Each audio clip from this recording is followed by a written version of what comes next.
ഹരേ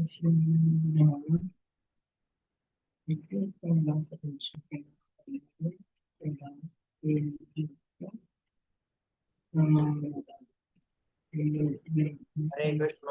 എല്ലാവർക്കും എന്റെ പ്രണാമം. ഹരേ കൃഷ്ണ. हरे कृष्णा प्रभु जी। हरे कृष्णा। हरे कृष्णा। हरे कृष्णा। ഹരേ കൃഷ്ണ. ഹരേ കൃഷ്ണ പ്രഭു. ഹരേ കൃഷ്ണ. എല്ലാവർക്കും എന്റെ പ്രണാമം. हरे कृष्णा। കൃഷ്ണ.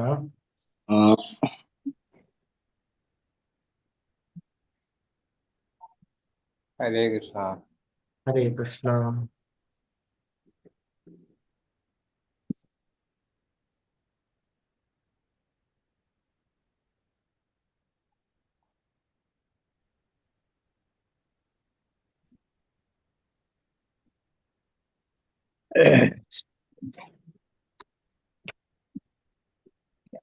സ്ക്രീൻ എല്ലാവർക്കും കാണുന്നില്ലേ?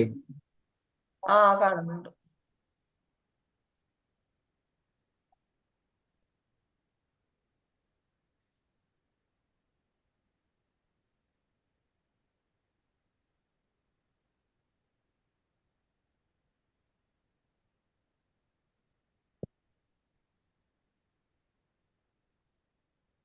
ഒരു പ്രണാമം. ഓം അജ്ഞാനാതിമിരാന്തസ്യ ജ്ഞാനാഞ്ജനശലാകയ ചക്ഷുരുന്മീലിതം യേന തസ്മൈ ശ്രീ ഗുരവേ നമഃ. ശ്രീ ചൈതന്യ മനോഭീഷ്ടം സ്ഥാപിതം യേന ഭൂതലേ സ്വയം രൂപകഥാ മഹ്യം ദദാതി സുപദാന്തികം. വന്ദേഹം ശ്രീഗുരോ ശ്രീയുതപദകമലം ശ്രീഗുരുൻ വൈഷ്ണവാംശ്ച ശ്രീരൂപം സാഗ്രജാതം സഗണ രഘുനാഥാന്വിതം തം സജീവം സാദ്വൈതം സാവധൂതം പരിജനസഹിതം കൃഷ്ണ ചൈതന്യദേവം ശ്രീരാധാകൃഷ്ണപാദ സഗണ ലളിതാ ശ്രീ വിശാഖാന്വിതാംശ്ച നമ. ഓം വിഷ്ണുപാദായ കൃഷ്ണപ്രേഷ്ഠായ ഭൂതലേ ശ്രീമതേ ഭക്തിവേദാന്ത സ്വാമിനെ ഇതി നാമിനെ. നമസ്തേ സാരസ്വതേ ദേവേ ഗൗരവാണി പ്രചാരിണേ നിർവിശേഷ ശൂന്യവാദി പാശ്ചാത്യദേശധാരിണേ വാഞ്ചാകൽപതരുഭ്യശ്ച കൃപാസിന്ധുഭ്യ ഏവ ച പതിതാനാം പാവനേഭ്യോ വൈഷ്ണവേഭ്യോ നമോ നമഃ. ഹേ കൃഷ്ണ കരുണാ സിന്ധോ ദീനബന്ധോ ജഗൽപദേ ഗോപേശ ഗോപികാന്ത രാധാകാന്ത നമോസ്തുതേ. തപ്തകാഞ്ചന ഗൗരാംഗീ രാധേ വൃന്ദാവനേശ്വരി വൃഷഭാനുസുതേ ദേവി പ്രണമാമി ഹരിപ്രിയേ. ജയ ശ്രീ കൃഷ്ണ ചൈതന്യ പ്രഭു നിത്യാനന്ദ ശ്രീ അദ്വൈത ഗദാധര ശ്രീവാസാദി ഗൗരഭക്തവൃന്ദ. ഹരേ കൃഷ്ണ കൃഷ്ണ കൃഷ്ണ ഹരേ ഹരേ ഹരേ രാമ രാമ രാമ ഹരേ ഹരേ. ഹരേ കൃഷ്ണ കൃഷ്ണ കൃഷ്ണ ഹരേ ഹരേ ഹരേ രാമ രാമ രാമ ഹരേ ഹരേ. ഹരേ കൃഷ്ണ കൃഷ്ണ കൃഷ്ണ ഹരേ ഹരേ ഹരേ രാമ രാമ രാമ ഹരേ ഹരേ. എല്ലാവർക്കും എന്റെ പ്രണാമം. ഇന്ന് 12ാമത്തെ അധ്യായം ഭക്തി യോഗം.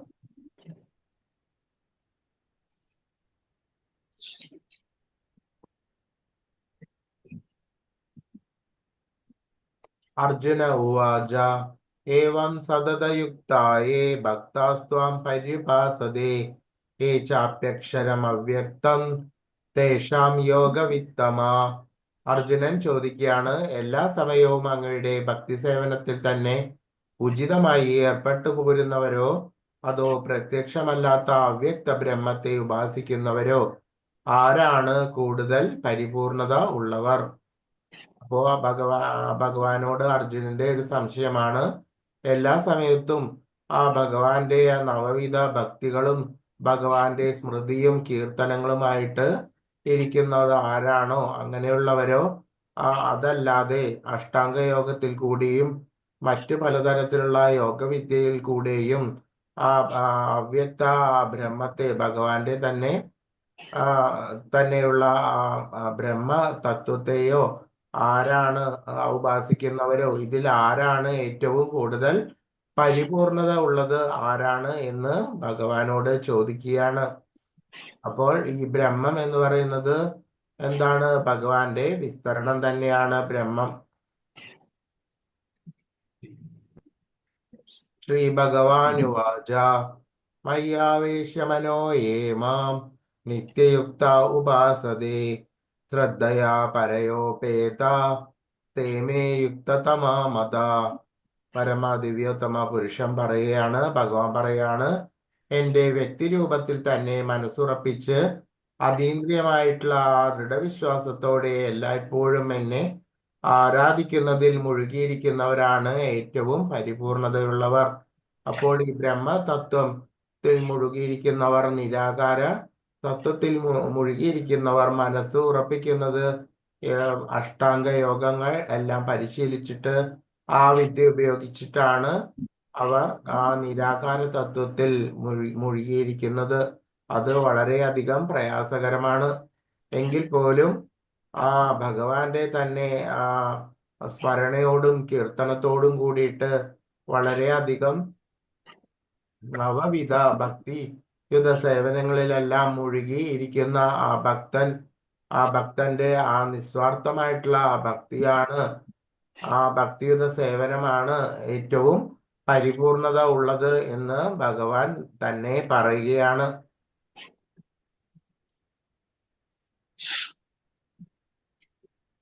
ഏ ത്വക്ഷരമനിർദ്ദേശ്യ അവ്യക്തം പരിപാസതേ സർവത്ര ഗമചിന്യം ച കൂടസ്ഥമജലം ധ്രുവം സംയമേന്ദ്രിയഗ്രാമം സർവത്ര സമബുദ്ധയാ തേ പ്രാപ്നുവന്തി മാമേവ സർവഭൂതഹിതേ രതാ.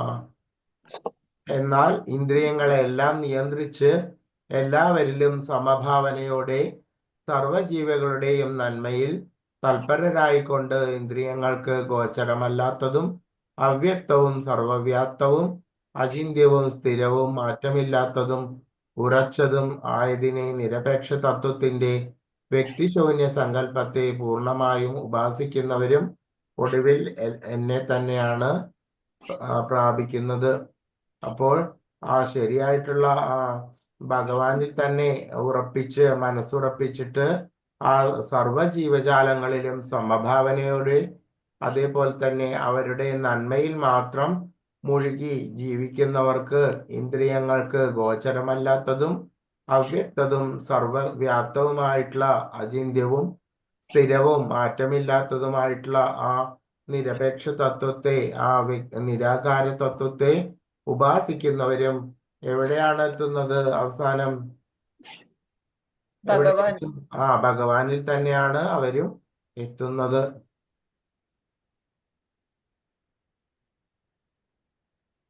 ക്ലേശോദിഗർദരസ്തേഷ അവ്യക്താസക്തചേതസ അവ്യക്താ ഹി ഗതിർദുഃഖം ദേഹവദ്ഭിരവാപ്യതേ. പരമപുരുഷന്റെ അവ്യക്തവും വ്യക്തിശൂന്യവുമായിട്ടുള്ള ആ ഭാവത്തിൽ ആസക്തചിത്തരായവർക്ക് പുരോഗമനത്തിൽ പ്രയാസമേറും. ശരീരികൾക്ക് ഈ വഴിയുള്ള മുന്നേറ്റവും സദാ ദുഷ്കരമാണ്. അപ്പോൾ ഭഗവാന്റെ ആ വ്യക്തിഗത രൂപത്തിൽ ഉപാസിക്കുന്നതാണ് ഏറ്റവും എളുപ്പമായിട്ടുള്ള വിദ്യ. അതല്ലാതെ ആ ഭഗവാന്റെ നിരാകാര തത്വത്തിൽ മനസ്സുറപ്പിക്കുന്നത് ഏത് വിധത്തിലാണ്? അഷ്ടാംഗയോഗം മുതലായിട്ടുള്ള ആ പ്രാണായാമാദി ക്രിയകളുടെ അടിസ്ഥാനത്തിലാണ് ആ ഭഗവാന്റെ നിരാകാരമായിട്ടുള്ള തത്വത്തിൽ മനസ്സ് ഉറപ്പിക്കുന്നത്. അതിന് വളരെയധികം പ്രയാസമേറും.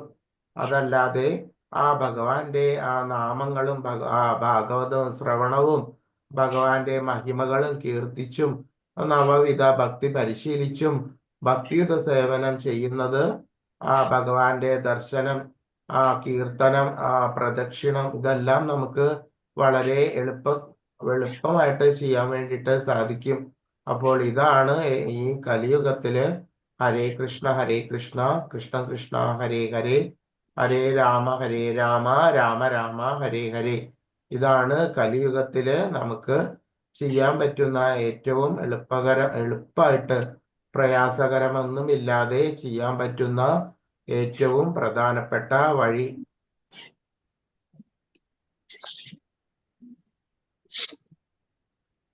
തെരുവിൽ പലയിടത്തും തപാൽ പെട്ടികൾ കാണാം.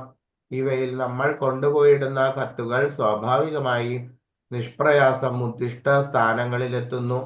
എന്നാൽ തപാൽ പെട്ടികളെന്ന് ആധികാരികമായി പ്രഖ്യാപിക്കാത്ത ഏതെങ്കിലും പഴയ പെട്ടികളിലൂടെ ഈ പ്രക്രിയ നടത്താനാവില്ല. അങ്ങനെ അംഗീകൃതമായിട്ടുള്ള ആ പ്രാതിനിധ്യമുള്ള ഒരു വിഗ്രഹ രൂപം ഈശ്വരനുണ്ട്. അതിനെ അർച്ചാവിഗ്രഹം എന്ന് പറയുന്നു. ഈ അർച്ചാവിഗ്രഹം പരമപുരുഷന്റെ തന്നെ അവതാരമാണ്. അപ്പോൾ ഈ നമ്മൾ ഇപ്പോൾ കാണുന്ന തലത്തിൽ എന്താണ് ഇതിൽ ഒരു ഉദാഹരണം പറയുന്നത്? നമ്മൾ ശരിയാവണ്ണം ലെറ്റർ അംഗീകൃതമായിട്ടുള്ള പോസ്റ്റ് ഓഫീസിന്റെ അംഗീകൃതമായിട്ടുള്ള ഒരു തപാൽ പെട്ടിയിൽ ഇട്ടാൽ മാത്രമേ അത് ഉദ്ദിഷ്ട സ്ഥാനത്ത് എത്തുകയുള്ളൂ.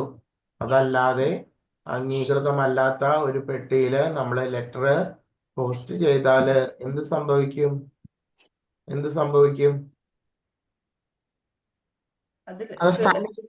ലഭിക്കേണ്ടവർക്ക് ലഭിക്കൂല. അത് ഉദ്ദിഷ്ടമായിട്ടുള്ള സ്ഥലത്ത് എത്തില്ല. അതുപോലെ തന്നെ ശരിയായിട്ടും ഭഗവാൻ കാണിച്ചു തന്നിട്ടുള്ള നിയതമായിട്ടുള്ള ഒരു സമ്പ്രദായമുണ്ട്. ആ സമ്പ്രദായ പ്രകാരം ഏതൊക്കെ അംഗീകൃതമായിട്ടുള്ള സമ്പ്രദായങ്ങളുണ്ട്, ആ സമ്പ്രദായം ഏതാണെന്ന് നമ്മൾ വ്യക്തമായിട്ട് തിരിച്ചറിഞ്ഞ് അതിന്റെ മാർഗത്തിലൂടെ പോയി കഴിഞ്ഞാൽ മാത്രമേ ആ ശരിയാവണ്ണം ഉള്ള ആ ഭഗവാന്റെ ധാമത്തിലേക്ക് ഭഗവാനിൽ എത്തുകയുള്ളൂ. അംഗീകൃതമായിട്ടുള്ള ആ ഗുരുവിന്റെ നിർദ്ദേശപ്രകാരം മാത്രമാണ് എന്ത് ചെയ്യുക? ഭക്തി പരിശീലിക്കുന്നത്. അതല്ലാതെ പലതരത്തിലുള്ള സമ്പ്രദായത്തിൽ കൂടി പോയിട്ട് പലതരത്തിലുള്ള അവ്യക്തഗതവാദികളിൽ കൂടെ പലതരത്തിലുള്ള സമ്പ്രദായങ്ങളിൽ കൂടി സംശയാത്മകമായിട്ട് പല മാർഗങ്ങളിൽ കൂടി പോയി പകുതി വഴി എത്തിയിട്ട് തിരിച്ചു വന്ന് അങ്ങനെയുള്ള ആ സംശയാത്മകരമായിട്ടുള്ള ആ ആത്മാവ് ഒരിക്കലും ഒരു തരത്തിലുള്ള ഒരു മാർഗത്തിലും ശരിയാവണ്ണം എത്താതെ ഭഗവാനിൽ എത്താതെ അത് നശിക്കുന്നു എന്നാണ് പറയുന്നത്. എന്ന് പറഞ്ഞാല് അത് പതിച്ചു പോവുകയാണ് ചെയ്യുന്നത്. അപ്പോൾ ശരിയാവണ്ണമുള്ള സമ്പ്രദായത്തിൽ മനസ്സിലാക്കിയിട്ട് നിശ്ചയദാർഢ്യത്തോടു കൂടിയിട്ട് മുന്നോട്ട് പോവുക എന്നതാണ് ശരിയായിട്ടുള്ള രീതി. ആ ഭഗവാന്റെ തന്നെയാണ് വിഗ്രഹം. വിഗ്രഹം എന്ന് പറഞ്ഞാല് വിശേഷണാൽ ഗ്രഹിക്കുന്നത് ഭഗവാന്റെ തന്നെയാണ് വിഗ്രഹം. വിഗ്രഹം ഭഗവാൻ തന്നെയാണ്. അർച്ചാ വിഗ്രഹം എന്നാണ് പറയുന്നത്. അതുമാതിരി തന്നെ നാമവും ഭഗവാൻ തന്നെയാണ്. നാമാവതാരം എന്നാണ് പറയുന്നത്. അപ്പോൾ സർവ്വതും ആ ഭഗവാൻ തന്നെ മനസ്സുറപ്പിച്ചിട്ട് ആ വിഗ്രഹത്തിൽ അർച്ചന, പ്രദക്ഷിണം മുതലായിട്ടുള്ള നവവിധ ഭക്തി പരിശീലിക്കുകയാണ്. ശരിയാവണ്ണം ആ ഗുരുവിന്റെയും ശാസ്ത്രത്തിന്റെയും പിന്തുണയോടെയൂടെ ആ ഭക്തി പരിശീലിക്കുകയാണ് ശരിയാവണ്ണമുള്ള മാർഗം.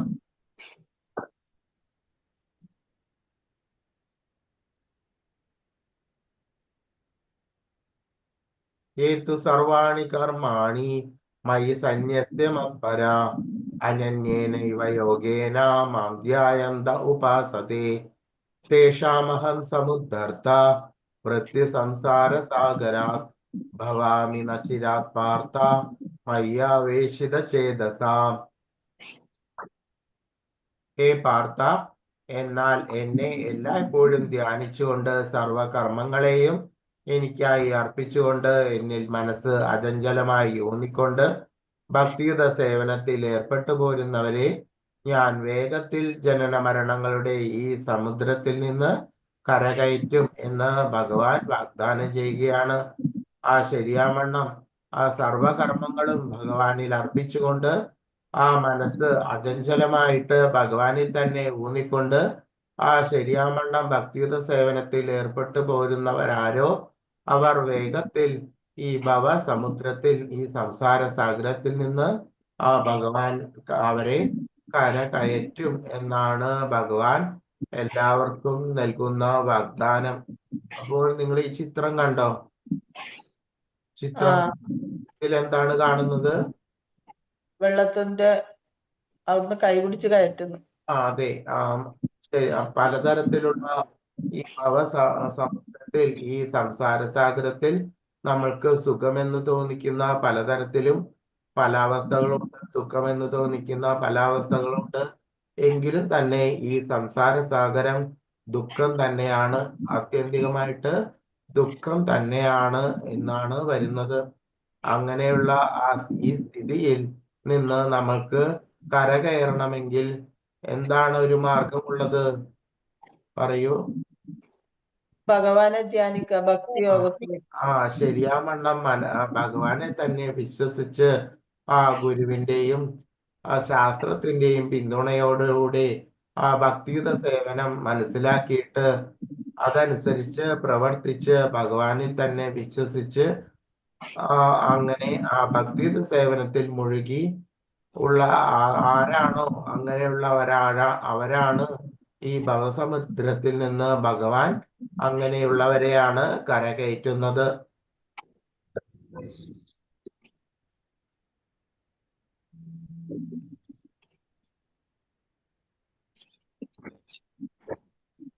ഈ ചിത്രം നിങ്ങൾ ശ്രദ്ധിച്ചോ? ഇതില് കണ്ടു. അപ്പോ നമ്മളുടെ എല്ലാവരുടെയും സ്ഥിതി ഈ ചിത്രം പോലെയാണ്. എങ്ങനെയാണ്? നമ്മളുടെ ആയുസ് എപ്പോഴും തീർന്നു പോവുകയാണ്. എല്ലാ ദിവസവും പകലും രാത്രിയും വരുന്നു. അതനുസരിച്ച് നമ്മളുടെ ആയുസ്സും അതിനനുസരിച്ച് തീർന്നു പോകുന്നു. അതാണ് വെളുത്ത എലിയും ഒരു കറുത്ത എലിയും. അപ്പോൾ ഈ ജീവിതത്തില് നമ്മള് ഈ രീതിയിലാണ് നിൽക്കുന്നത്. ഒരു മനുഷ്യൻ ഒരു വൃക്ഷത്തിൽ കൈ പിടിച്ച് നിൽക്കുന്നത് പോലെയാണ് ഈ സംസാരത്തിൽ, ഈ സ്ഥിതിയിൽ നമ്മൾ നിൽക്കുന്നത്. നമ്മളുടെ ജീവിതം അനിശ്ചിതമാണ്. എപ്പോൾ വേണമെങ്കിലും പല വിധത്തിലുള്ള രോഗങ്ങൾ, അപകടങ്ങൾ ഇതിൽ തീർന്നു പോയേക്കാം. ഏത് വിധത്തിൽ എപ്പോൾ വേണമെങ്കിലും എന്ത് സംഭവിക്കാം? നമുക്ക് എന്ത് സംഭവിക്കാം? മരണം നമുക്ക് സംഭവിക്കാം. അത് എപ്പോൾ കൂടിയിട്ട് നമ്മളുടെ ഈ ശരീരത്തിൽ തന്നെ ഉള്ള പ്രവർത്തനങ്ങൾ എപ്പോൾ വേണമെങ്കിലും നിൽക്കാം. പലതരത്തിലുള്ള അപകടങ്ങളിൽ കൂടി നമ്മൾക്ക് മരണം സംഭവിക്കാം. അപ്പോൾ മരണം എപ്പോഴും സന്തത സഹചാരിയെ പോലെ പിന്തുടരുന്നു. അതുപോലെയാണ് ഈ മതയാന. എപ്പോൾ വേണമെങ്കിലും ഇയാളുടെ ജീവൻ എടുത്തേക്കാം. അതേപോലെ തന്നെ ഈച്ച ഈ തരത്തിലുള്ള എപ്പോൾ വേണമെങ്കിലും അയാളെ പലതരത്തിലുള്ള ഉപദ്രവിച്ചുകൊണ്ട് പലതരത്തിലുള്ള രോഗങ്ങൾ, ദുരിതങ്ങൾ ഇതെല്ലാം ഒരു മനുഷ്യന് പല സമയത്തുമായിട്ട് പിടികൂടപ്പെട്ടിരിക്കുന്നു. അപ്പോൾ ഈ ശരീരം കൊണ്ട് പലതരത്തിലുള്ള ക്ലേശങ്ങളും അതേസമയം തന്നെ അനുഭവിച്ചു കൊണ്ടിരിക്കുന്നു. എങ്കിൽ പോലും അയാൾക്ക് എന്തിനു നേരെയാണ് ഇയാളുടെ കണ്ണു പോകുന്നത്? സമ്പത്തിനോടും ഭോഗത്തിന്റെയും അതിന്റെ നേർക്കാണ് സാധാരണ ഒരു മനുഷ്യന്റെ കണ്ണു പോകുന്നത്. ഒരിക്കലും ഭഗവാന്റെ നേർക്ക് ഭഗവാന്റെ സ്മരണ അയാൾക്ക് ഉണ്ടാകുന്നില്ല. അപ്പോൾ സംസാരത്തിൽ ആസക്തനായി കഴിയുന്നവർക്ക് ഇത്തരത്തിലുള്ള അനിശ്ചിതമായിട്ടുള്ള കാര്യങ്ങളെല്ലാം ഉണ്ടെങ്കിൽ പോലും ഒരിക്കലും എന്തുണ്ടാവില്ല? ഭഗവാന്റെ നേർക്ക് ഉണ്ടാവുകയില്ല. അതുകൊണ്ട് ഇത്തരത്തിലുള്ള അനിശ്ചിതമായിട്ടുള്ള ഈ അവസ്ഥയിൽ പലതരത്തിലുള്ള അനാരോഗ്യങ്ങൾ, ദുരിതങ്ങൾ, ക്ലേശങ്ങൾ ഇതെല്ലാം എപ്പോഴും അടിക്കടി ഉണ്ടായിക്കൊണ്ടിരിക്കുന്നു. ചിലപ്പോൾ മരണം തന്നെയും സംഭവിച്ചിരിക്കാം. ഇങ്ങനെയുള്ള ഈ അവസ്ഥയിൽ സംസാര സാഗരം എന്താണ്? അത്യധികമായിട്ട് ദുഃഖതരമായിട്ടാണ് കാണുന്നത്. ഇങ്ങനെ വന്നിട്ട് ഒരാൾ ഭഗവാന്റെ നേരെ കണ്ണ് തിരിക്കുന്നില്ലെങ്കിൽ, ഭഗവാന്റെ മാർഗത്തിൽ എത്തുന്നില്ലെങ്കിൽ അവർ എന്താണ്? വളരെ നിർഭാഗ്യകരമായിട്ടുള്ള ഒരവസ്ഥയാണ് അങ്ങനെയുള്ളവർക്ക് വരുന്നത്.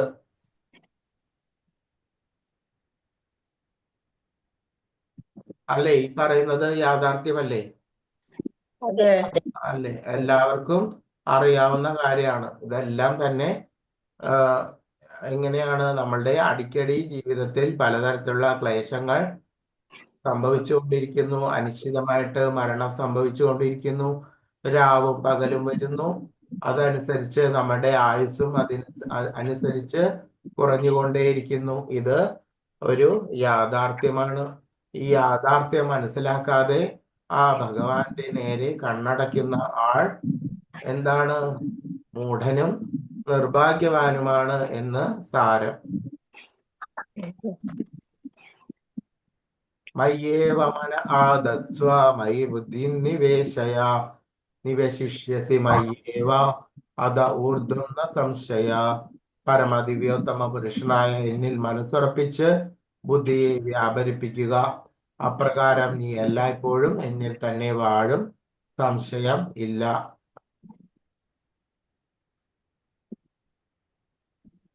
അപ്പോൾ ശരിയാവണ്ണം ആ ഭഗവാനിൽ തന്നെ മനസ്സ് ഉറപ്പിക്കുവാനാണ് പറയുന്നത്. ഭഗവാന്റെ തിരുനാമത്തിനും ഭഗവാനും തമ്മിൽ യാതൊരു വ്യത്യാസമില്ല.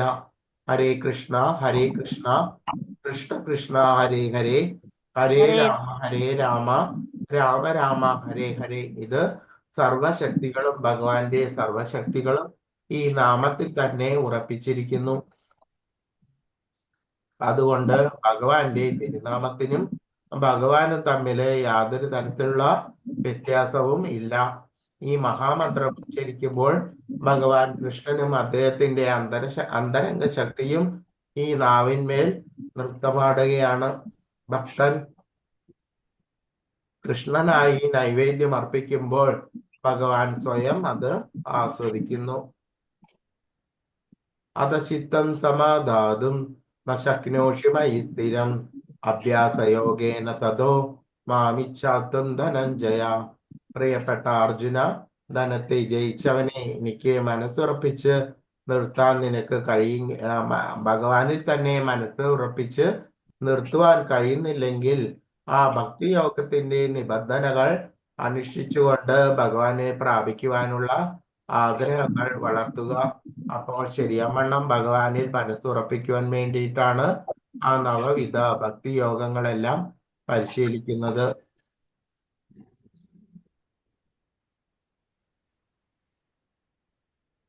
അഭ്യാസേപ്യ സമർത്ഥോസി മത്കർമ്മ പരമോ ഭവ അതർത്ഥമഭികർമാണി കുർവൻ സിദ്ധിമവാപ്സ്യസി. ഭക്തിയോഗത്തിന് വേണ്ടുന്ന ആ നിബന്ധനകൾ അനുഷ്ഠിക്കുവാൻ നിനക്ക് കഴിയില്ലെങ്കിൽ എനിക്ക് വേണ്ടി പ്രവർത്തിക്കുവാൻ ശ്രമിക്കൂ. എനിക്കായി പ്രവർത്തിക്കുന്നത് കൊണ്ട് തന്നെ നീ പരിപൂർണതയിലെത്തും. അപ്പോൾ ചിലർക്ക് എന്താണ് സംഭവിക്കുന്നത്? പലതരത്തിലുള്ള ഭക്തിയോഗങ്ങളോ യോഗത്തിന്റെ അതിന്റെ തത്വങ്ങളോ ഒന്നും തന്നെ വളരെ വിശദമായിട്ട് അറിയുവാൻ വേണ്ടിയിട്ട് സാധിക്കുകയില്ല. മാതിരി ചിലർക്ക് നിർഭാഗ്യവശാൽ ഗുരുവിന്റെ നിർദ്ദേശങ്ങളും ലഭിക്കുവാൻ സാധിക്കുന്നില്ല. അങ്ങനെ ശരിയാവണ്ണമുള്ള ശാസ്ത്ര തത്വങ്ങൾ അറിഞ്ഞില്ലെങ്കിൽ പോലും ആ ഭഗവാനെ തന്നെ ശരിയാവണ്ണം വിശ്വസിച്ച് എല്ലാവരും അൺമ്യൂട്ട് ചെയ്യൂട്ടോ. അൺമ്യൂട്ട് ചെയ്യൂ എല്ലാവരും. ഓക്കെ.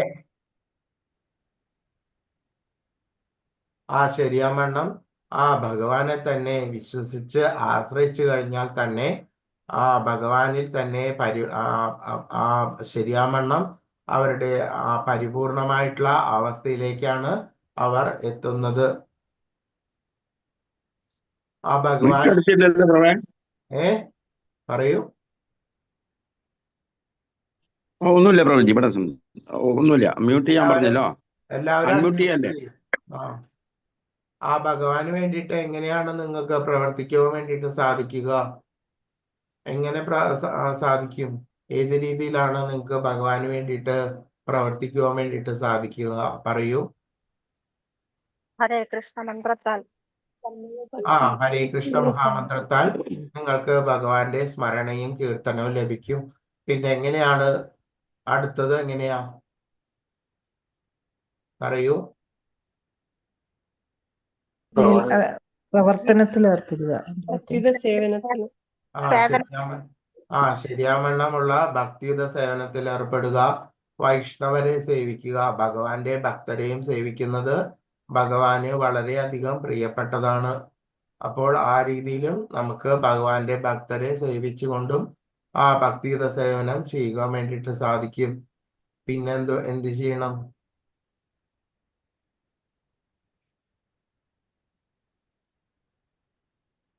ഭഗവാന് വേണ്ടിയിട്ട് ആ ഭക്തിയുത സേവനം ചെയ്യുന്ന മുഴുവൻ സമയവും ഭക്തിയുത സേവനം ചെയ്യുന്ന ആ വൈഷ്ണവരെ സേവിക്കുന്നതും വളരെയധികം പ്രാധാന്യമുള്ളതാണ്.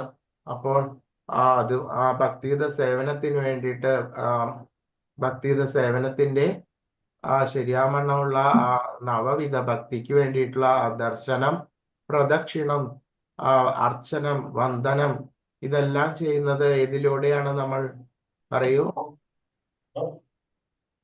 ഇതെല്ലാം ഏതിലൂടെയാണ്? ക്ഷേത്രങ്ങളിലൂടെയാണ് ഇതെല്ലാം നമുക്ക് സാധിക്കുന്നത്, അല്ലേ? പറയൂ. അതെ. ശരിയാവണ്ണം വന്ദനം, അർച്ചനം, പ്രദക്ഷിണം, ദർശനം ഇതെല്ലാം സാധ്യതമാകുന്നത് ശരിയാവണ്ണമുള്ള വൈഷ്ണവ ക്ഷേത്രങ്ങളിൽ കൂടിയാണ്.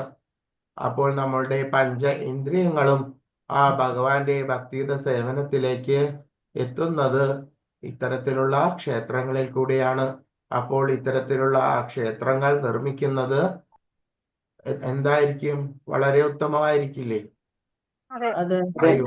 അപ്പോൾ ഇത്തരത്തിലുള്ള ക്ഷേത്രങ്ങൾ ഭക്തിയുത സേവനത്തില് ഉതകുന്ന വിധത്തിലുള്ള കേന്ദ്രങ്ങൾ ഇതെല്ലാം നിർമ്മിക്കുന്നതിന് വേണ്ടിയിട്ടുള്ള കാശ് ദാനം ചെയ്യുന്നതും ശരിയാവണ്ണം ഭക്തിയുത സേവനം തന്നെയാണ്.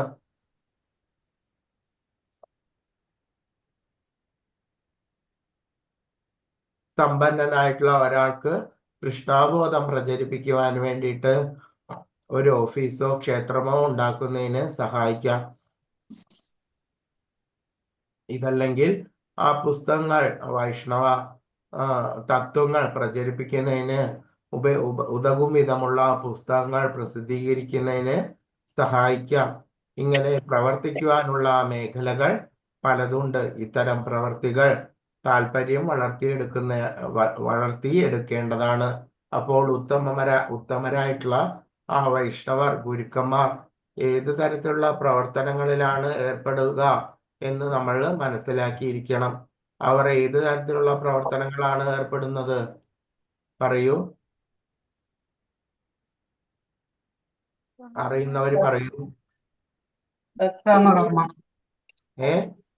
നിഷ്കാമകർമ്മം.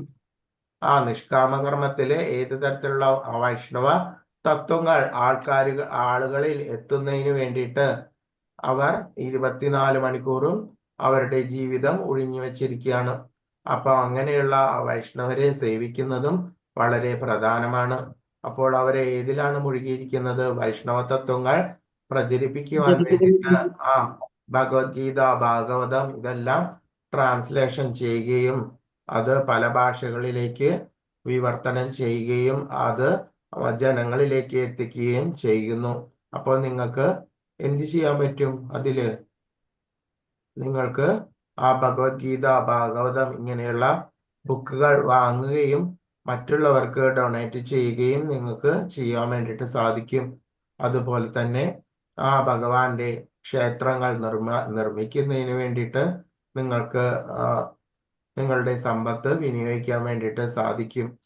മാതിരി ഭഗവാന് വൈഷ്ണവർക്ക് ഭക്ഷണത്തിന് വേണ്ടിയിട്ട് ദാനം ചെയ്യാൻ വേണ്ടിയിട്ട് ഭഗവാന്റെ ഭോഗം, ഭഗവാന്റെ നിവേദ്യം ചെയ്യുന്നതിന് വേണ്ടിയിട്ട് നിങ്ങൾക്ക് സമ്പത്ത് വിനിയോഗിക്കാൻ വേണ്ടിയിട്ട് സാധിക്കും. എന്നിട്ട് അത് വൈഷ്ണവർക്ക് ഭക്ഷണം കൊടുക്കുക, ഗോസേവ, അങ്ങനെ പലതരത്തിലുള്ള രീതികളിൽ ഭക്തനെയും ഭഗവാനെയും സേവിക്കുവാൻ വേണ്ടിയിട്ട് നിങ്ങൾക്ക് സാധിക്കും. അൺമ്യൂട്ട് ചെയ്യൂ എല്ലാവരും. തന്റെ കർമ്മഫലങ്ങളെ ഉപേക്ഷിക്കാൻ സാധിക്കാത്ത പക്ഷം അയാൾക്ക് നമ്മളുടെ സമ്പത്തിന്റെ, നമ്മൾ ഏത് തരത്തിലുള്ള പ്രവൃത്തിയാണോ എടുക്കുന്നത് അതിൽ എടുക്കുന്ന സമ്പത്തിന്റെ ചെറിയൊരു ശതമാനമെങ്കിലും കൃഷ്ണാവബോധം, ഭഗവാൻ കൃഷ്ണന്റെ മാർഗം പ്രചരിപ്പിക്കുന്നതിന് വേണ്ടിയിട്ട് ചെലവാക്കുവാൻ വേണ്ടിയിട്ട് സാധിക്കും. കൃഷ്ണാബോധത്തിന് വേണ്ടിയിട്ടുള്ള ഈ സ്വമനസാലയുള്ള സേവനം ഈശ്വര പ്രേമത്തിന്റെയും സമുന്നതിയിലെത്താനും പരിപൂർണത നേടാനും സഹായകമാകും. അപ്പോൾ ഏതൊക്കെ തരത്തില് പല രീതിയിലും നിങ്ങൾക്ക് ആ ഭക്തിയുത സേവനം ചെയ്യാൻ വേണ്ടിയിട്ട് സാധിക്കും. അപ്പോൾ സമ്പത്തുള്ളവർ ഏത് രീതിയിൽ ചെയ്യാൻ വേണ്ടിയിട്ട് സാധിക്കും?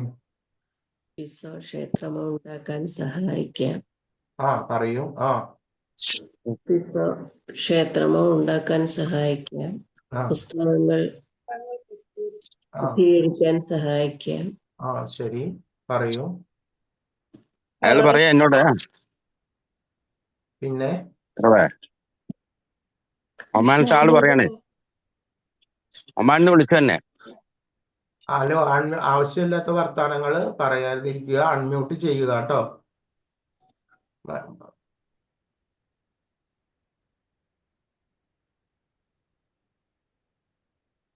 ഹരേ കൃഷ്ണ, പറയൂ. ക്ഷേത്രമോ കൃഷ്ണാവബോധം പ്രചരിപ്പിക്കുക. കൃഷ്ണാബോധം പ്രചരിപ്പിക്കുക. ഒരു വേള നമുക്ക് സമ്പത്ത് ഇല്ലെങ്കിൽ നമ്മൾ ഏത് രീതിയിലാണ് കൃഷ്ണാബോധം ചെയ്യുക?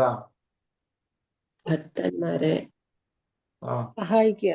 ഭക്തന്മാരെ സേവിക്കുക. ഇത് വളരെ പ്രധാനമാണ്.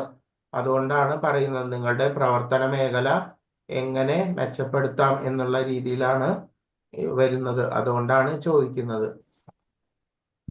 ഒരു വേള സമ്പത്ത് ഇല്ലെങ്കിൽ പോലും നിങ്ങൾക്ക് എങ്ങനെ കൃഷ്ണാബോധം പ്രചരിപ്പിക്കാം, എങ്ങനെ നിങ്ങൾക്ക് ഭക്തിയുത സേവനം ചെയ്യാം, എങ്ങനെ ചെയ്യാം?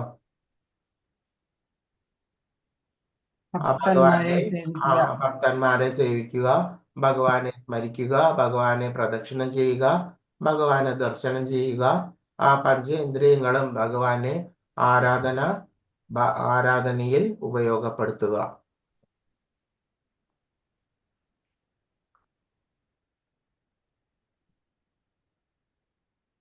അപ്പോൾ നിങ്ങൾക്ക് സമ്പത്ത്, നിങ്ങൾക്ക് നിങ്ങളുടെ കർമ്മത്തിന് അനുസരിച്ചിട്ടുള്ള സമ്പത്ത് നിങ്ങൾക്ക് ഉണ്ട് എങ്കിൽ നിങ്ങൾ എന്ത് ചെയ്യണം? വൈഷ്ണവ ആരാധനയ്ക്ക് വേണ്ടിയിട്ട് സംഭാവന ചെയ്യുക വേണ്ടിയിട്ട് സാധിക്കും.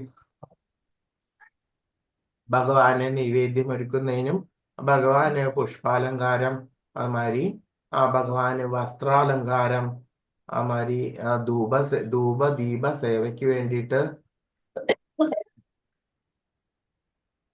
അഭിഷേക സേവയ്ക്ക് വേണ്ടിയിട്ട്, അങ്ങനെ പലതരത്തിലുള്ള സേവകൾക്ക് വേണ്ടിയിട്ടും നിങ്ങളുടെ സമ്പത്ത് വിനിയോഗിക്കുവാൻ വേണ്ടിയിട്ട് സാധിക്കും. അപ്പോൾ അങ്ങനെ ചെയ്യുമ്പോൾ നിങ്ങളുടെ കർമ്മവും ശുദ്ധമാകുന്നു, നിങ്ങളുടെ പ്രവൃത്തിയും ശുദ്ധമാകുന്നു. അപ്പോൾ ഇത് അതുപോലെ തന്നെ ഈ ഇസ്കോണിൽ തന്നെ പലതരത്തിലുള്ള പദ്ധതികളും ഇതിനു വേണ്ടിയിട്ട് ഉണ്ട് എന്ന് നിങ്ങൾ മനസ്സിലാക്കിയിരിക്കണം. അപ്പോൾ ലൈഫ് പാർട്ണർ എന്ന് പറഞ്ഞിട്ടുള്ള ഒരു പദ്ധതി ഉണ്ട്. ഇതനുസരിച്ചിട്ട് നിങ്ങൾക്ക് ഒരു കുറച്ച് രൂപ, ഇപ്പൊ 35,000 രൂപയാന്ന് തോന്നുന്നു, അങ്ങനെ ചെയ്യുകയാണെന്നുണ്ടെങ്കിൽ നിങ്ങൾക്ക് ഓൾ ഇന്ത്യ ലെവലില് എല്ലാ തരത്തിലുള്ള ഇസ്കോൺ സെന്ററുകളും മനസ്സിലാക്കിയിട്ട് അവിടെ പോയിട്ട് ഭഗവാന്റെ ദർശനം എടുക്കാനും, അവിടെ 3 ദിവസം, ഒരു കൊല്ലത്തില് ഒരു സെന്ററിൽ 3 ദിവസം താമസിക്കാനും, അവിടുത്തെ നിവേദ്യങ്ങളും അവിടുത്തെ മറ്റ് എല്ലാ തരത്തിലുള്ള ഭക്തിയുത സേവനങ്ങളും ചെയ്യുവാനും അവിടുത്തെ ആക്ടിവിറ്റി പ്രവർത്തനങ്ങളിൽ പങ്കെടുക്കുവാനും എല്ലാം തന്നെ അവസരം ഉണ്ടാകുന്നതാണ്. അപ്പോൾ പലതരത്തിലുള്ള അവസരങ്ങളും ഈ ഭക്തിയുത സേവനത്തിൽ ചെയ്യുവാൻ വേണ്ടിയിട്ട് ഇസ്കോണിൽ സാധിക്കും.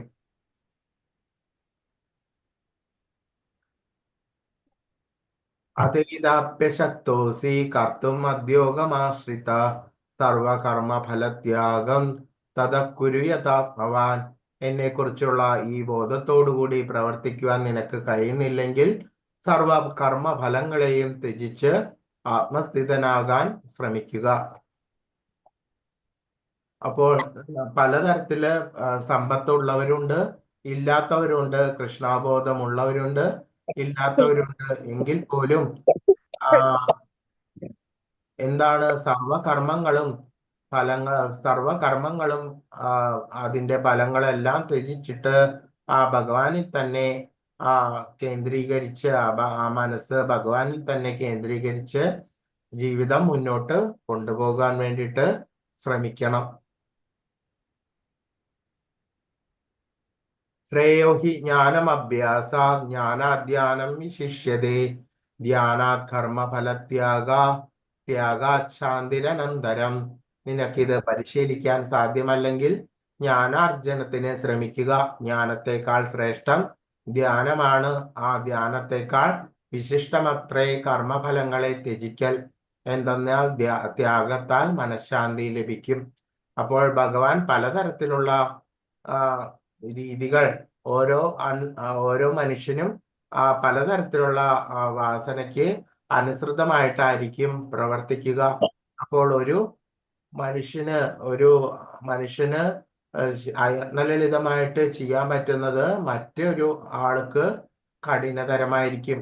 അപ്പോൾ അതനുസരിച്ചിട്ട് ഭഗവാൻ പലതരത്തിലുള്ള മാർഗങ്ങളും പറയുന്നതാണ്. സമ്പത്തുള്ളവനുണ്ട്, അവർക്ക് ലളിതമായിട്ട് ചെയ്യാൻ വേണ്ടിയിട്ടുള്ള പ്രവർത്തനങ്ങൾ നമ്മളിവിടെ വിവരിച്ചു.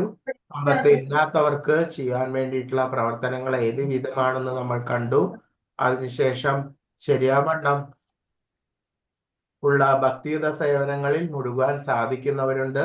ആ ശരിയാവണ്ണം ശാസ്ത്രവിധത്തിലുള്ള ശാസ്ത്രവും ഗുരുവിന്റെയും പിന്തുണ ഇല്ലാതെ അവർക്ക് അതിനുള്ള ഭാഗ്യം ലഭിക്കാത്ത ആളുകൾക്ക് ഏത് രീതിയിൽ ശരിയാവണ്ണം വിശ്വസിച്ച് ആശ്രയിച്ചാൽ ആ ഭഗവാനെ പ്രാപിക്കാമെന്ന് കണ്ടു. അങ്ങനെ പലതരത്തിലുള്ള അവസ്ഥകളിലും നമ്മൾ ഇതിലൂടെ മനസ്സിലാക്കി. ഇതൊന്നും ചെയ്യാൻ പറ്റില്ലെങ്കിൽ ആ ഭഗവാന്റെ ജ്ഞാനം, ശരിയാവണ്ണമുള്ള ശാസ്ത്രങ്ങൾ, ഭഗവത്ഗീത, ഭാഗവതം ഇതെല്ലാം പഠിച്ചിട്ട് ആ ജ്ഞാന ആർജനത്തിന് ശ്രമിക്കുവാൻ വേണ്ടിയിട്ടാണ് ഭഗവാൻ പറയുന്നത്. ആ ശരിയാവണ്ണമുള്ള ജ്ഞാനത്തെക്കാൾ ശ്രേഷ്ഠമാണ് ധ്യാനം. ധ്യാനം എന്നാൽ എന്താണ്? ധ്യാനം എന്നാൽ എന്താണ്? പ്രാർത്ഥന.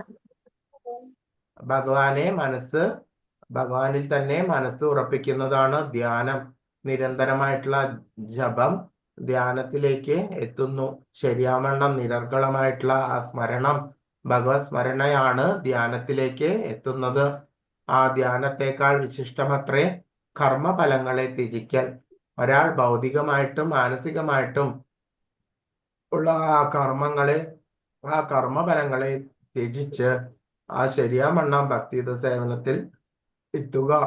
ഇത്തരത്തിൽ പലതരത്തിലുള്ള ആ ഭക്തിയുത സേവന പ്രക്രിയകളെ കുറിച്ചും നമ്മൾ കണ്ടു. അപ്പോൾ എന്തെന്നാൽ ഇത്തരത്തിലുള്ള ത്യാഗത്താൽ മനഃശാന്തി ലഭിക്കും. നിങ്ങൾ നോട്ട് ചെയ്യുന്നുണ്ടോ? എല്ലാവരും നോട്ട് ചെയ്യുന്നുണ്ടോ? നിങ്ങൾ നോട്ട് ചെയ്ത് കഴിഞ്ഞാൽ നിങ്ങൾക്ക് പിന്നെ എടുത്ത് നോക്കുമ്പോൾ മനസ്സിലാക്കാൻ വേണ്ടിയിട്ട് സാധിക്കും. ഇപ്പോൾ തന്നെ പലതരത്തിലുള്ള ഭക്തിയുത പ്രക്രിയകളെ കുറിച്ച് നമ്മൾ പറഞ്ഞു കഴിഞ്ഞു. അദ്വേഷ്ട സർവഭൂതാനാം മൈത്ര കരുണ ഏവച നിർമ്മമോ നിരഹങ്കാര സമദുഃഖ സുഖക്ഷമി സന്തുഷ്ട സതതം യോഗി യഥാത്മാ ദൃഢ നിശ്ചയ മയ്യർപ്പിത മനോബുദ്ധിർ യോ മദ്ഭക്ത സമേ പ്രിയ. മാത്സര്യം കൂടാതെ സർവജീവസത്തകൾക്കും സുഹൃത്തായി, ഒന്നിലും അവകാശബോധവും മിഥ്യാഹങ്കാരവും ഇല്ലാതെ സുഖദുഃഖങ്ങളിൽ സമനില കൈക്കൊണ്ട് ക്ഷമാശീലനും സദാ സംതൃപ്തനായും നിയന്ത്രിതാത്മാവായും മനസ്സും ബുദ്ധിയും ആ ഭഗവാനിൽ ഉറപ്പിച്ച് ദൃഢനിശ്ചയത്തോടുകൂടി ഭക്തിയുത സേവനം അനുഷ്ഠിക്കുന്ന ആ ഭക്തൻ ആ ഭഗവാനെ ഏറ്റവും പ്രിയങ്കരമാണ് എന്ന് പറയുന്നു.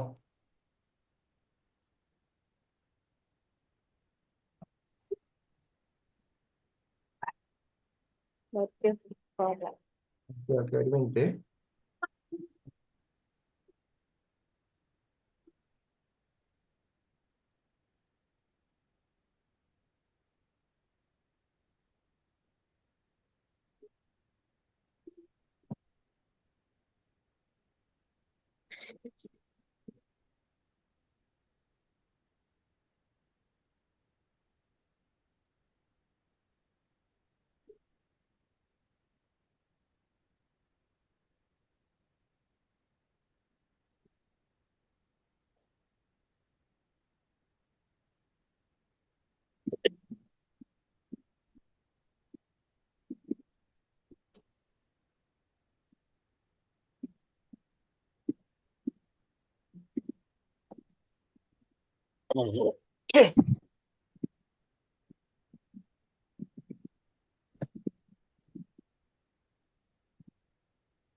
അതുമാതിരി യസ്മാനോ ദിജതേ ലോക 15ാമത്തെ ശ്ലോകാണ്.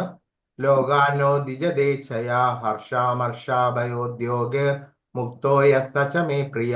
ആരിലാണോ ആർക്കും ബുദ്ധിമുട്ടുകളൊന്നും വരുത്താതെ ശരിയാവണ്ണം ശ്രദ്ധിച്ചിട്ട് വികർമ്മങ്ങളൊന്നും ചെയ്യാതെ ഏതൊരുവനിലും അസ്വസ്ഥനായിട്ട് തീരാത്തത്. ഭഗവാനിൽ തന്നെ ശ്രദ്ധ കേന്ദ്രീകരിക്കുമ്പോൾ നമ്മൾക്ക് എന്ത് സംഭവിക്കും? എന്താണ് സംഭവിക്കുക? മറ്റ് പല ആളുകളുടെയും പ്രവർത്തനങ്ങളിൽ നിന്ന് അവരുടെ പ്രവർത്തനങ്ങളിൽ നമുക്ക് ശ്രദ്ധ ഇല്ലാതെ വരും. അവരുടെ പ്രവർത്തനങ്ങൾ മുഖാന്തരം നമ്മളുടെ മനസ്സ് ഒരിക്കലും അസ്വസ്ഥരാകുന്നില്ല. അങ്ങനെ വന്ന് സുഖദുഃഖങ്ങളും ഭയോത്കണ്ഠകളിലും സമചിത്തരായിട്ട് അങ്ങനെയുള്ള ഭക്തൻ എനിക്ക് വളരെ പ്രിയപ്പെട്ടവനാണ് എന്ന് പറയുന്നു. അനപേക്ഷ ശുചിർ ദക്ഷ ഉദാസീനോ ഗതവ്യത സർവാരംഭ പരിത്യാഗി യോമദ്ഭക്ത സമേ പ്രിയ. സാധാരണ കർമ്മക്രിയകളെ ഒന്നിനെയും ആശ്രയിക്കാതെ വിശുദ്ധനും നിപുണനും ഉത്കണ്ഠാവ്യത എന്നിവയില്ലാത്തവനും ഫലമുദ്ദേശിച്ച് പ്രവർത്തിക്കാത്തവനുമായിട്ടുള്ള ഭക്തൻ ഭഗവാന് ഏറ്റവും പ്രിയപ്പെട്ടവനാണ്. ഭഗവാനെ മാത്രം ശ്രദ്ധ കേന്ദ്രീകരിച്ചിട്ട് ഭഗവാന്റെ സേവനത്തിന് വേണ്ടി മാത്രം ശ്രദ്ധിച്ച് ജീവിക്കുന്നവർ ആരോ അങ്ങനെയുള്ളവർ ഭഗവാനെ ഏറ്റവും പ്രിയപ്പെട്ടവനാണ്. യോ ന ഹൃഷ്യതി ന ദ്വേഷ്ടി ന ശോചതി ന കാംക്ഷതി ശുഭാശുഭ ഫല പരിത്യാഗി ഭക്തിമാന്യ സമേ പ്രിയ.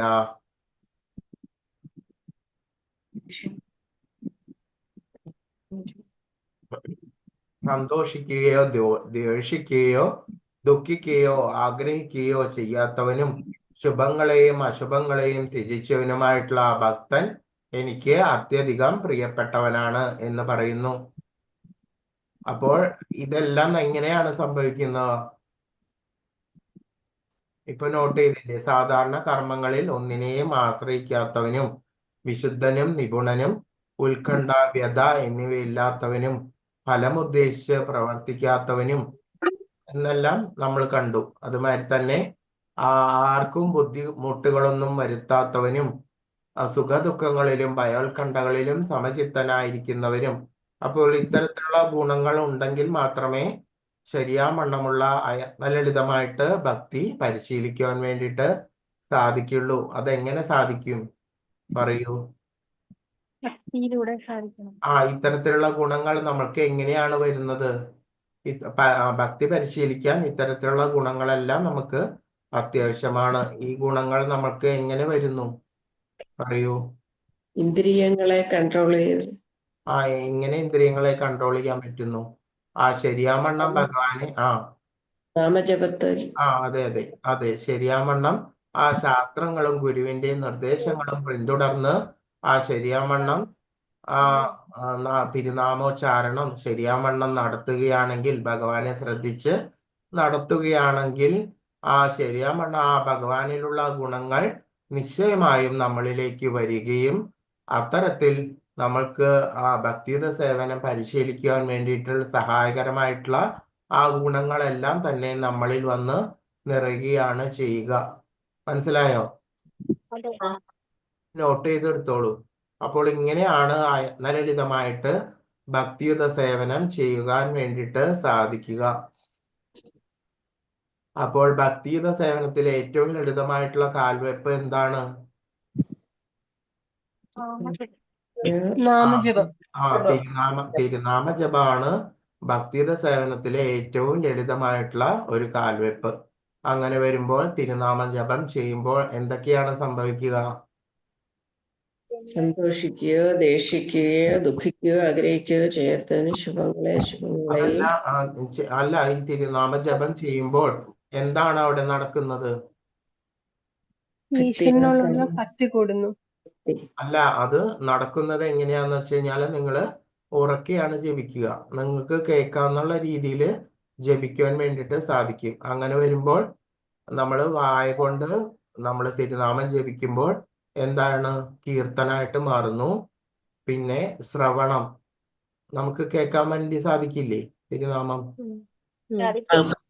സാധിക്കും. അപ്പോൾ ശ്രവണം, അപ്പോൾ ശ്രവണവും കീർത്തനവും ഒരേ സമയം, അതുമാതിരി തന്നെ മനനവും ഇതെല്ലാം ഒരേ സമയം നടന്നു കഴിഞ്ഞു. അപ്പോൾ അത്രയും ഇന്ദ്രിയങ്ങൾ ഭഗവാന്റെ സേവനത്തിൽ നമ്മൾ വ്യാപൃതരാക്കി. ഏതൊക്കെ ഇന്ദ്രിയങ്ങൾ നമ്മൾ ഈ തിരുനാമോച്ചാരണം കൊണ്ട് ഭഗവാന്റെ സേവനത്തിൽ ഉൾപ്പെടുത്താൻ പറ്റുന്നു പറയൂ. ചെവി, മനസ്സ്, വായ, ആ പഞ്ചേന്ദ്രിയങ്ങൾ. ആ അപ്പോൾ ഇത്രയും കാര്യങ്ങൾ നമ്മൾക്ക് ആ തിരുനാമോച്ചാരണത്തിൽ കൂടിയിട്ട് ഭഗവാന്റെ സേവനത്തിലേക്ക് ഉൾപ്പെടുത്താൻ പറ്റുന്നു. ഇത് ഏറ്റവും ലളിതമായിട്ട് ആദ്യത്തെ ഒരു കാൽവയ്പാണ്. ബാക്കിയുള്ള 9 ഭക്തി സേവ കാര്യങ്ങളെല്ലാം നമുക്ക് പിന്നീട് അതിൽ എന്താണ് ക്രമമായിട്ട് ചെയ്യാൻ വേണ്ടിയിട്ട് സാധിക്കുന്നതാണ്.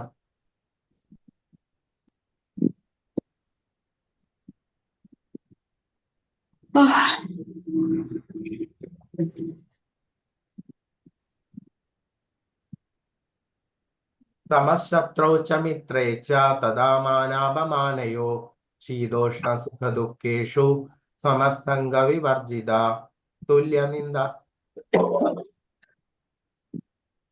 തുല്യനിന്ദാ സ്തുതിർമൗനി സന്തുഷ്ടോ യേന കേനചിത് അനികേത സ്ഥിരമതിർ ഭക്തിമാൻ മേ പ്രിയോ നര.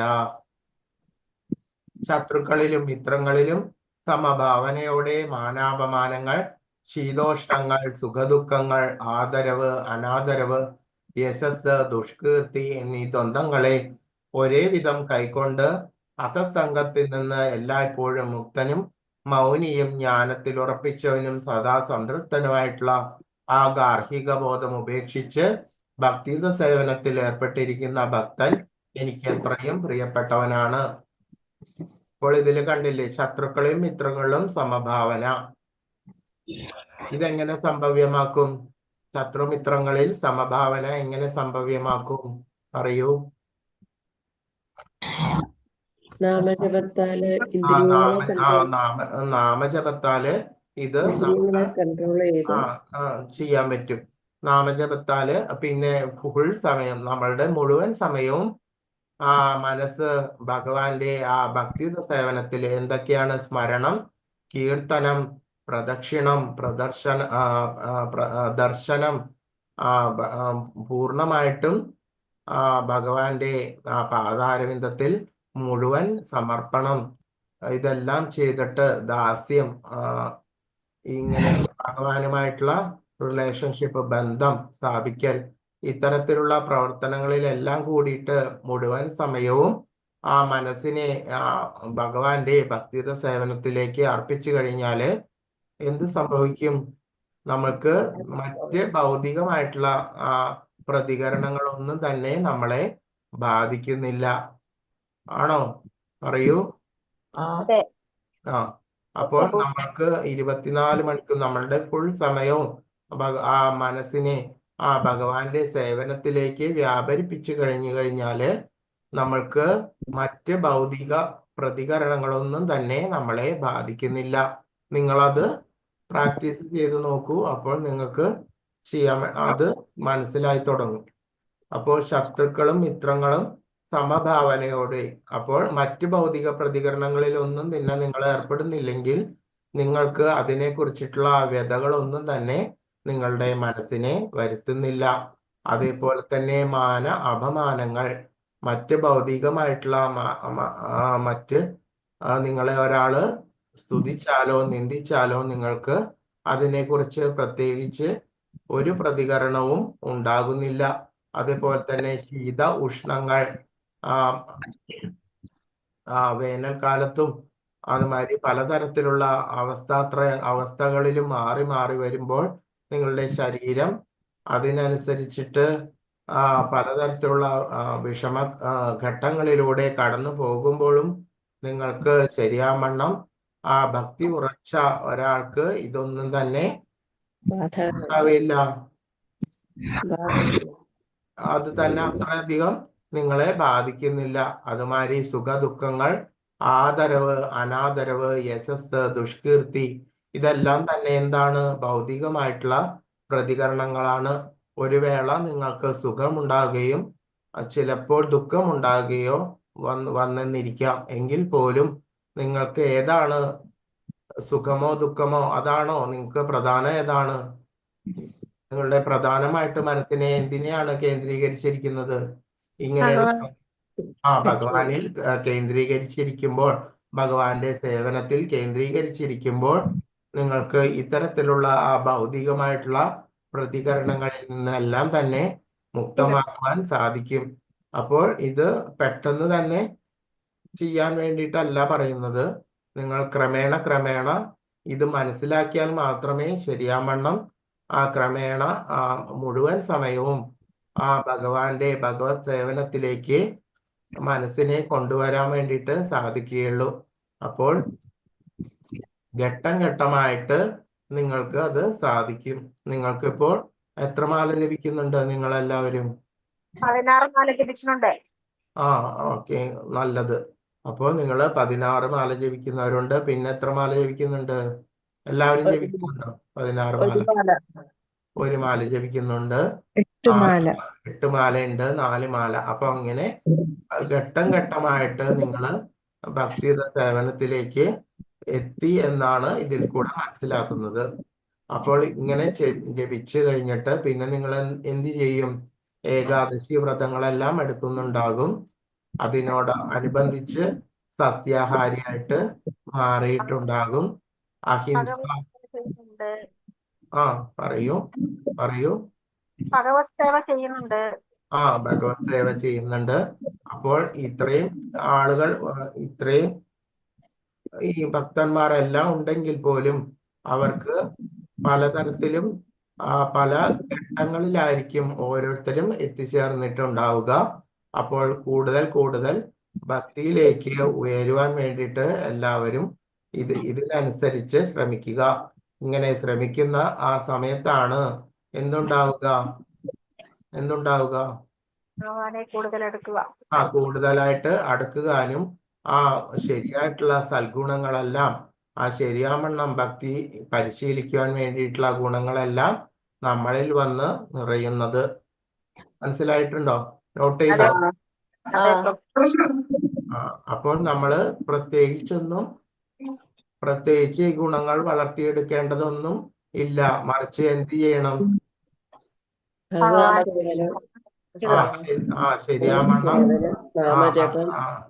ശരിയാവണ്ണം ഭക്തിയുത സേവനത്തില് ഏർപ്പെട്ട് കഴിഞ്ഞാല് ഈ ഗുണങ്ങളെല്ലാം തന്നെ ഓട്ടോമാറ്റിക്കായിട്ട് നമ്മളിൽ വന്ന് നിറയുന്നതാണ്. അങ്ങനെയാണ് ഭക്തി ലളിതമായിട്ട് ചെയ്യാൻ വേണ്ടിയിട്ട് സാധിക്കുക. ശരിയാവണ്ണം മാല ജപിച്ചു കഴിഞ്ഞാല് നിങ്ങൾക്ക് എന്താണ് അനുഭവം ഉണ്ടാകുന്നത്? പറയൂ. ഭഗവാന്റെ അനുഗ്രഹം ഉണ്ടാവും. മനഃശാന്തി.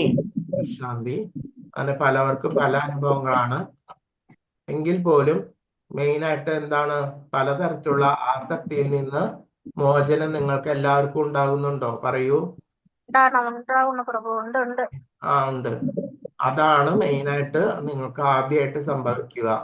പലതരത്തിലുള്ള നിങ്ങളുടെ ജിഹ്വ ആസക്തി, മറ്റ് പലതരത്തിലുള്ള ആസക്തി, നിങ്ങൾക്ക് നാവിന് രുചികരമായിട്ടുള്ള പലതരത്തിലുള്ള പദാർത്ഥങ്ങൾ ലഭിക്കുവാനും പലതരത്തിലുള്ള ഭോഗങ്ങൾക്കും ഉള്ള ആസക്തി കുറഞ്ഞു വരികയാണ് ആദ്യം തന്നെ ചെയ്യുക.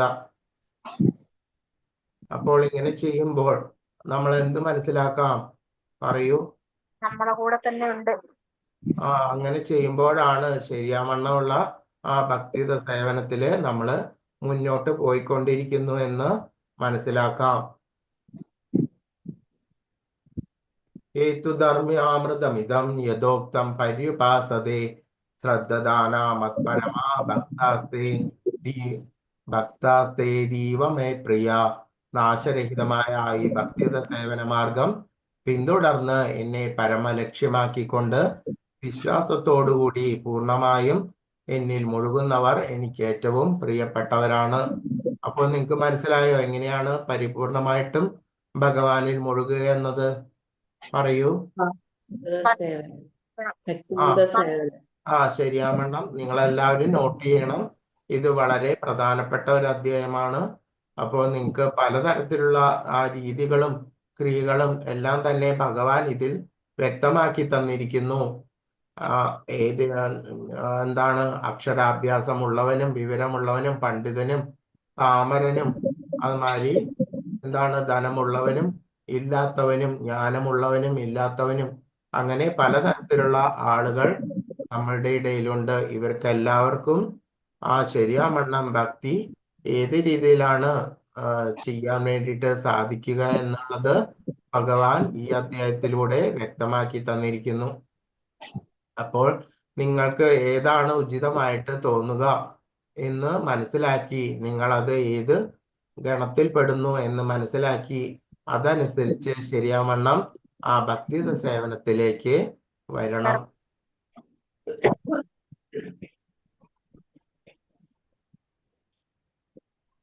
ഹരേ കൃഷ്ണ കൃഷ്ണ കൃഷ്ണ ഹരേ ഹരേ ഹരേ രാമ രാമ രാമ ഹരേ ഹരേ.